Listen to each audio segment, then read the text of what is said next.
What's up guys, I'm Mike Bello and today I'm taking you on a tour of my studio. I'm going to show you a bit of my gear and how I use it in my music. One thing I do want to say before we get into it is that this studio is relatively new. I've only just recently moved into it. I haven't finished setting up all the acoustic treatment on the walls. Because of that, I have not been producing with the speakers behind me. I've been using my headphones for all of my mixing and mastering lately. I do sometimes use those speakers just to check the stereo image, but for the most part, I'm producing with headphones for now, until I get some proper acoustic treatment set up in here. Okay, so let's start with my desk. Obviously, keyboard, instead of a normal mouse, I use this, a trackball, which you may or may not have seen before. It's the same as a normal mouse, except you use a ball. That's it. The other thing I have over here, my CC121, which is my controller that I use, controls many parts of the DAW. A lot of people ask me what I use this screen for. This screen is basically my digital mixing console. I always have my mix console on this screen. It has all of my tracks, and then the top screen is where I have my projects. This controller has a fader on it, a motorized fader. I can switch between channels, and I've also got something here called the AI Knob, which I'll show you guys in a moment. Other than that, I have my speakers.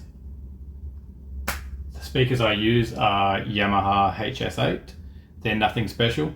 They're actually very simple. They're very reliable. The headphones that I use, these are the Audeze LCD X headphones. So I could talk for a long time about these headphones, to be honest, but that's not the purpose of this video, so I'll leave that for another video. If you guys want to know more about my thoughts about these headphones, let me know, and I could do an entire video just talking about these headphones and how they sound. I do also use these alongside some other software. Audeze actually has a plugin called Reveal, and I mix that in a little bit with the dry signal.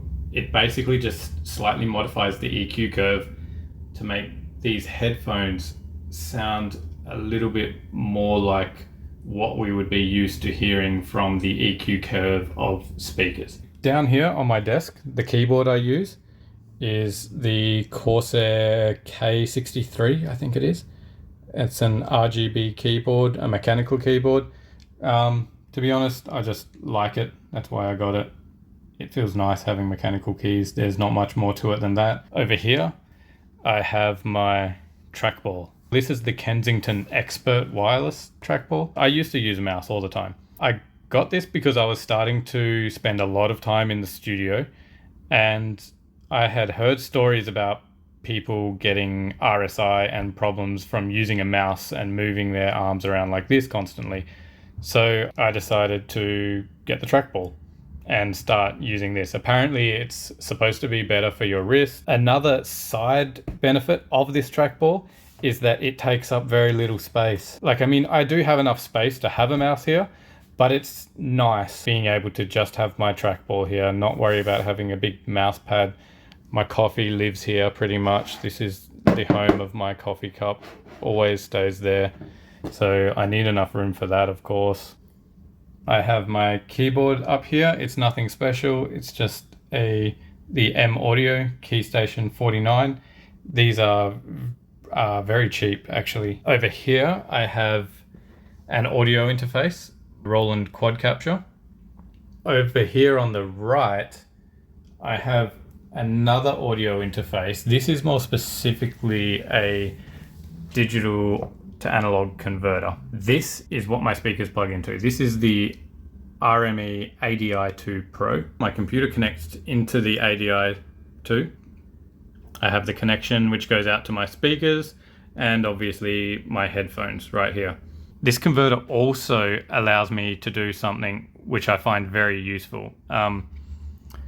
It has a function which basically creates a crossfeed in the headphones. What that does is basically it alleviates the super stereo effect that you get with headphones. With headphones, you have the left speaker and the right speaker pressed up right against your left and right ears. The crossfeed function adds a little bit of the right into the left speaker and a little bit of the left into the right. What this does is more closely simulates what's happening when you listen to actual loudspeakers. When you're listening through these loudspeakers, a little bit of the left speaker is also being heard by your right ear, and a little bit of the right speaker is being heard by your left ear. So this does that with my headphones, and I only have it on a very low setting, so it's subtle, it's not too intense, but it eliminates a little bit of that super stereo effect that you get with headphones, where your left and right ear are totally isolated from each other. Over here, I have the Roland TB3. I don't have this connected at the moment. I could do another video if you guys want to see what this is, but basically this bass synth creates that whole acid bass sound. And I've used it in quite a few of my tracks already. Sometimes I use it very subtly, so it might not be very obvious sometimes in my tracks. But I really, really love that sound. I love that whole acid bass sound, and this synthesizer just does amazing things. I love it. I'll usually create a pattern in here and then record that into my DAW and then chop it up, sample it, mess around with it, and yeah, all kinds of fun stuff. Over here I have my Kaoss Pad, which I hardly ever use now. It's an effects unit. It's actually pretty nice. I just haven't been using it much recently. Maybe I'll start using it a bit more in the future.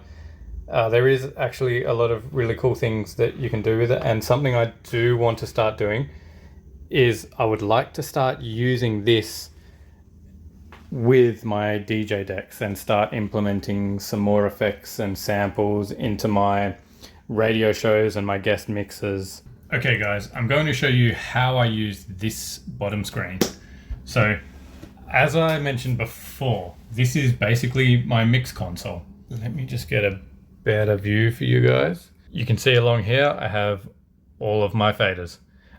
Up here I have all of my plugins. For example, if I open the MIDI up here, it will open up down on my bottom window. I can be editing my MIDI of this instrument down here, whilst I might want to modify some audio tracks at the same time, or maybe I'm trying to have a view of what the audio tracks are doing while I'm editing the MIDI. And this allows me to do that. I can see everything that's going on in my project. I can open a track, I can modify it down on the bottom window, and then as soon as I finish modifying the MIDI, I can just hit F3 on my keyboard, straight back to the mix console. So, and again, if I hit F3 again, back to the MIDI. So it allows me to very quickly switch between editing MIDI, editing tracks, moving parts around in my project, and then also messing around with my plugins or changing the volume. The other part that helps me a lot with this is this guy right here. This controller is completely integrated with Cubase. It's made by Steinberg, the company that makes Cubase, and it allows me to very quickly move between my channels. Something I love about this controller is that it's got the motorized fader. So as you can see, I've got that first channel selected there. These buttons here, left and right, will allow me to move between the tracks. And then if I move to a track where there's a volume change, the fader automatically adjusts for me.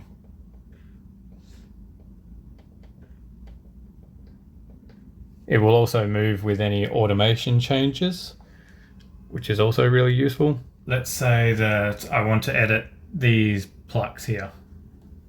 I can select that channel. It's immediately going to select it down the bottom. My controller also updates, so the volume fader will update to wherever the volume is, and this will all be controlling that selected track. So having this set up just allows me to work quicker. I can modify something in the MIDI up here. I can mess around with audio tracks, and then I can quickly jump back into my mix console and change some of the settings in the plugins. If I've got a particular track selected, let's go with that one. First of all, I've got all of my transport controls down here. I can play, stop, I can skip forward, I can skip all the way to the end. I can also skip between my project markers using these ones. I've got my record button here and my loop button right here. If I open the edit window, these controls here control my EQs. I love bringing a bit more of an analog feel into my workflow. Having this analog style EQ that is integrated in the DAW is amazing. It gives me the best of both worlds. I get the analog feel that I love, but I also have the benefit of digital, which is that I can edit at any time. I can modify anything that I've done. If I turn any of these on, these buttons down here, that will turn that channel on. And I can modify all of these just using these. So we've got frequency in the middle, Q up the top, and gain down the bottom. So I can change all of this, change the Q, lower the gain. Now let's say that I don't want a shelf. I can hit EQ type, and then I can scroll through my different EQ types. Maybe I want a high pass. So I'll leave it at that. I can turn on my next band and start modifying that. And I love this workflow. I love the feel of being able to work with EQ in this way and having it totally integrated with the DAW. Something else that I love about this controller is that while I have this the channel settings window open, I can use my left and right buttons to move between tracks, and it will also update the channel settings with it.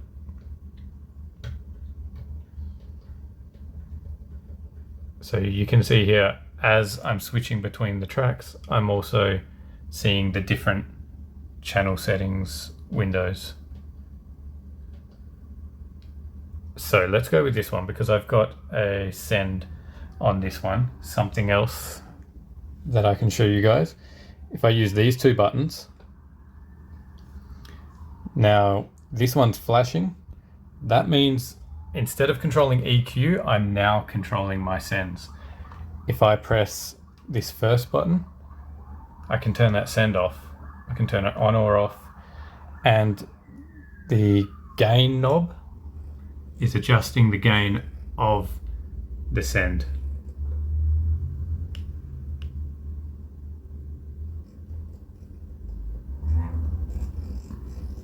They call this the AI knob. It's got a few functions. I can turn it into jog mode, and I can use it to move around my project. And if I turn the jog mode off, then it becomes basically a knob that I can use for anything, for any plugin, whatever I want. So I'll open my reverb here. You can see I've got the mouse there. Whatever I'm hovering the mouse over in the DAW, this knob can control it. So I hover my mouse over the reverb time, and then I turn the knob and I'm controlling my plugins with an actual physical knob instead of having to click and drag to modify. I can move any of these knobs just by hovering my mouse over and turning the actual knob.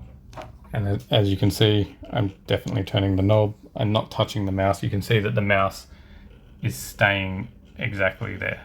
Okay, so let's talk about my computer, the actual PC that's running all of this gear.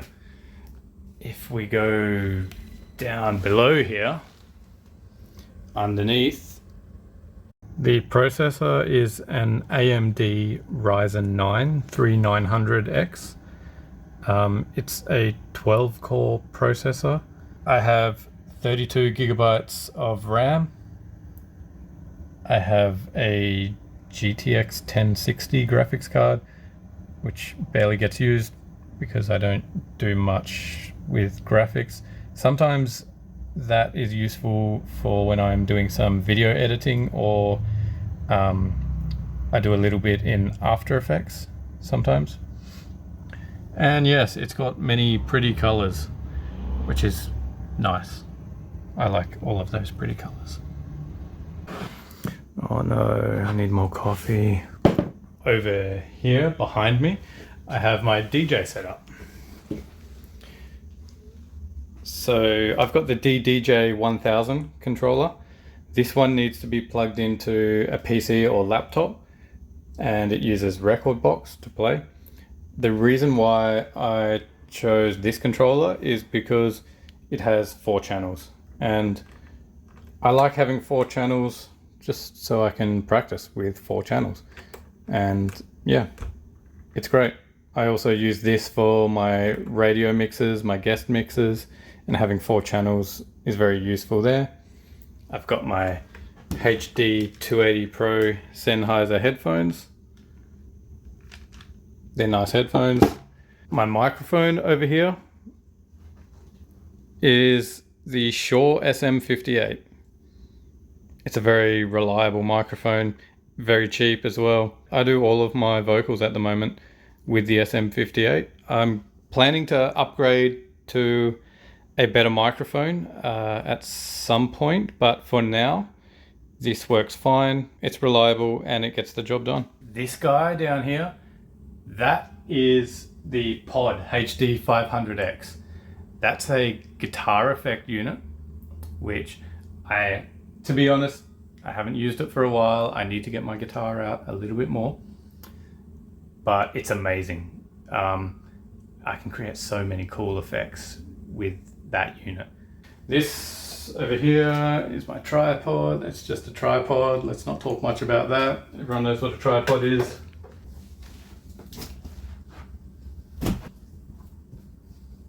Okay, so this is my guitar, which I hate to say it, but I haven't used this much recently. I need to use it a lot more. Yeah, it's a really cool guitar. Let's have a look.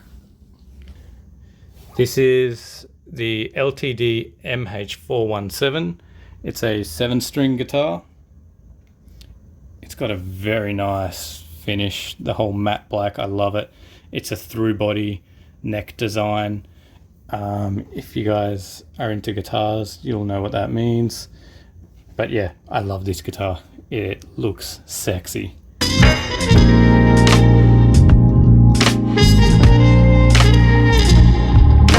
In the corners behind these speakers, you'll see these big, large black boxes. These are actually bass traps. I designed and built these myself. They're actually fairly easy to design and build. I got some help with a bunch of online guides, which are really easy to find through Google, and then just made the frame out of wood, covered them with some black fabric, used some ceiling insulation inside for the acoustic absorption, and that's it. Fairly straightforward, fairly easy. Down on the floor here, again, bass traps, just to absorb some more of the bass frequencies. When I eventually get the rest of my acoustic treatment in here, they will make a lot more sense. At the moment, I'm not using those speakers behind me too much because of the lack of acoustic treatment, so they don't get a whole lot of use right now. Eventually, I do also want to have bass traps sitting on top of those ones, so they'll go all the way up to the ceiling there. And then I'll probably build a few more bass traps to go behind me as well. I also have lots of custom shortcuts and hotkeys that I've set up to use with my software. I would definitely recommend doing that. You should definitely learn the shortcuts for your software. If any of you guys use Cubase or even other DAWs and you want to hear what kind of shortcuts I use a lot, I could do a separate video on that, talking about how I basically move around the DAW quicker and get my production done faster. So if you guys want to hear more about that, let me know and I can do a video on that. Okay guys, that's it for my studio tour. Thank you for watching my first YouTube video. I hope this was helpful for you and I hope you guys enjoyed the video. If you guys like this video, please down below hit that subscribe button and that like button. I'm just getting this channel started up, so every single like and subscribe really helps me out, especially at this point. All of those likes, all of those subscribes, I see every single one. Every comment you guys leave below, I'm gonna see every comment. I'll be replying to every comment. So yes, if you enjoyed this content, hit the like, hit the subscribe, and I'll be coming at you with more videos very soon. Let me know what you guys want to see in the future as well. I'm also thinking about doing some kind of vlog content, which will have like a little bit of behind the scenes of my life, what I do outside of music production, what inspires me, my travels, my exploration, all of that kind of stuff, where I get all of my ideas on, where I get my inspiration, where I get my creative juices flowing, all of that stuff. I've kind of already put these videos off a little bit because I was trying to figure out how I wanted to do them. I was getting too caught up in the details and I decided, you know what? I just need to get a video recorded and get it uploaded and start somewhere. And that's kind of what this video is about. It's about me putting my first video out there, getting some feedback from you guys, hearing about what you like, what works, what doesn't work, and then using that feedback to improve for my next video. So any feedback, any comments are very much appreciated. And hopefully I'll be seeing you guys again very soon with a new video. I'm going to try and do a breakdown of my track plug next. I'm going to go into the project and show you guys exactly how I made all of the sounds, all the textures, all the layers. Maybe show you guys the synthesizers, whatever you guys want to know. Thank you so much for watching my very first video. I'm looking forward to bringing you guys more. So I hope you enjoyed it. And I'm out. Everybody get down.